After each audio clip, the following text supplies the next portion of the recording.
প্ৰথমে ফুলৰ দৰে চিকমিকাই থকা ফৰিষ্টাৰ দৰে এই ছাত্ৰসকলৰ ফালে এবাৰ চাওক।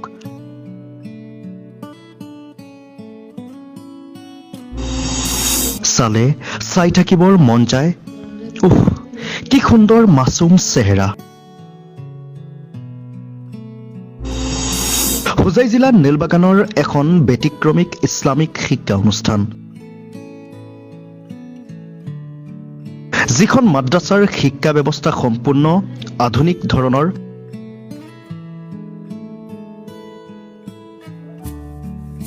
হজৰত মৌলানা ডক্টৰ তৈবুৰ ৰহমান চাহাবে প্ৰতিষ্ঠা কৰিছিল এই মাদ্ৰাছাখন।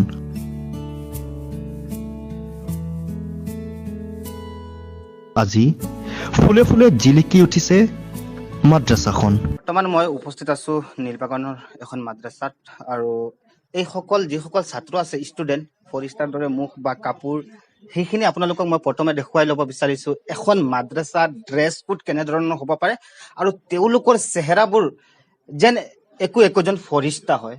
আল্লাহৰ কালাম তেওঁলোকে মুখস্থ কৰি আছে, পাকে কালাম তেওঁলোকে অধ্যয়ন কৰি আছে। হাফিজি আৰু কাৰিয়ানা মাদ্ৰাছাৰ এইসকল ছাত্ৰ হয়, আৰু এই ছাত্ৰসকলক কিদৰে শিক্ষা দিয়া হৈছে, যিসকলে ভাবে যে মাদ্ৰাছাত নিজৰ সন্তানক পঢ়ুৱালে পাৰিব নোৱাৰিব, নিজৰ ফিউচাৰ গঢ়িব নোৱাৰিব, সেইসকলৰ বাবে আজি এটা উদাহৰণ হ'ব পাৰে। ইয়াত যিসকল শিশু দেখিছে, 10 বছৰৰ পৰা 15 বছৰলৈকে আছে, কাৰোবাৰ 5 বছৰলৈকে আছে। আপোনালোকক দেখুৱাবলৈ চেষ্টা কৰিছো।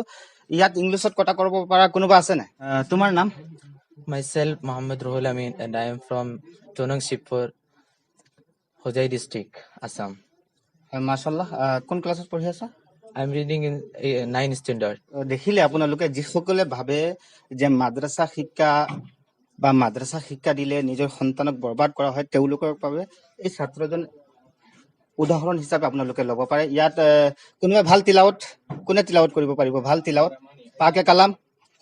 أعوذ بالله من الشيطان الرجيم بسم الله الرحمن الرحيم الحمد لله رب العالمين الرحمن الرحيم مالك يوم الدين إياك نعبد وإياك نستعين اهدنا الصراط المستقيم صراط الذين أنعمت عليهم غير المغضوب عليهم ولا الضالين.